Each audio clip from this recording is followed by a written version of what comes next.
আজ থেকে শুরু হয়েছে সচিবালয়ের কার্যক্রম। সচিবালয়ে সকাল থেকে আছেন আমাদের সহকর্মী নূনবী সরকার। যাচ্ছি তার কাছে। নূনবী, একটু জানাবেন, সকাল থেকেই আপনি আছেন সচিবালয় প্রাঙ্গণে, বেলা বাড়ার সাথে সাথে অবস্থার পরিবর্তন ঘটলো কিনা, সার্বিক চিত্র কেমন দেখতে পাচ্ছেন, কেমন চলছে কার্যক্রম, একটু জানাবেন।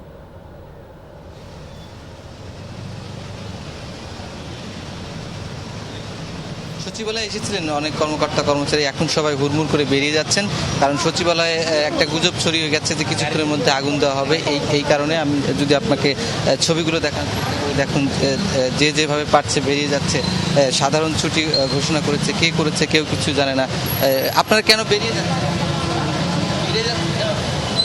আপনাদের অফিস টাইম বেরিয়ে যাচ্ছে। আমি বেরোচ্ছি না। আপনারা সব বেরিয়ে যাচ্ছেন কেন? আমরা আরেকটু কথা বলার চেষ্টা করি। বেরিয়ে যাচ্ছেন কেন আপনারা? বুঝতে পারতেছি না আসলে তো বলতে হবে। আসলে বুঝতে পারতেছি না কি হয়েছে আমাদেরকে। অফিস তো খোলা, কিন্তু উপর থেকে বলা হয়েছে যে আপনারা চলে যান। সবাই চলে যাচ্ছে, তাই আমরা চলে যাচ্ছি। এই না না, এরকম কোনো প্যানিক টেনিক নেই। বলা হচ্ছে যে সবাই চলে যাচ্ছে, কেন চলে যাচ্ছে আসলে বুঝতে পারতেছি না। এরকম একজন যেরকম বলছিলেন যে সবাই চলে যাচ্ছে, যেমন সচিবালয় থেকে গাড়িগুলো যাচ্ছে, যে পায়ে হেঁটে পারেন সে যাচ্ছে, যে যেভাবে পারেন চলে যাচ্ছে, কিন্তু কেন চলে যাচ্ছে কেউ কিছু জানে না। তবে আমরা যতদূর জেনেছি যে এখানে আগুন লাগানো হতে পারে, এরকম একটি গুজব ছড়িয়ে গেছে, কারণ দেশের এই পরিস্থিতিতে সবার মধ্যে এক ধরনের অনাস্থা আছে।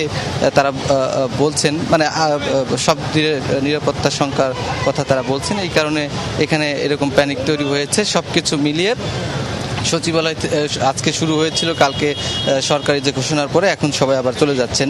তো কেন যাচ্ছেন আসলে কেউ সত্যি করে কিছু বলছেন না। আবার আমরা যে সচিবদের কাছে যাব, মন্ত্রীরা তো নেই, তারাও ঠিকঠাক মতো কোনো তথ্য দিচ্ছেন না। ধন্যবাদ আপনাকে নূনবী।